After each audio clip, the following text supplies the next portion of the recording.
امت کا روزہ 24 گھنٹے 24 گھنٹے جب ہمارے اوپر رمضان آیا 24 گھنٹے پہلا روزہ دوسرا روزہ قیس بن سرمہ ایک صحابی ہے اونٹ چرانے والے اگلا روزہ کیسے شروع ہوتا تھا سورج ڈوبنے کے بعد آنکھ لگ گئی روزہ شروع ہو گیا جب تک جاگ رہے ہو کھاتے رہو آنکھ لگی روزہ شروع یہ گھر آئے کہنے لگے بیوی سے کوئی افطاری ہے کہنے لگے ویلے بیٹھے ہیں کیسے کوئی نہیں پھر کہنے لگے تو اتنا تھک کے آیا ہے تو چلو میں تیرے لیے کچھ انتظام کر کے لاتی ہوں اب یہ تھکے ہوئے آئے تھے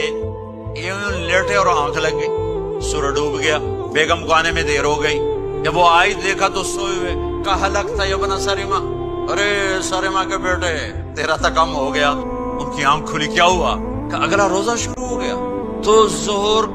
کی نماز میں آئے مسجد میں تو بے ہوش ہو کے گر گئے تو اللہ کے نبی نے پوچھا اس کو کیا ہوا کہ یا رسول اللہ یہ سحری کے بغیر روزہ شروع کر دیا تو میرے نبی کا دل ایک دم مٹھی میں آیا تو میرے اللہ نے قرآن اتارا چل میرے حبیب آپ کو رنجیدہ نہیں دیکھ سکتا آپ کی امت کو اجازت ہے سحری تک کھاؤ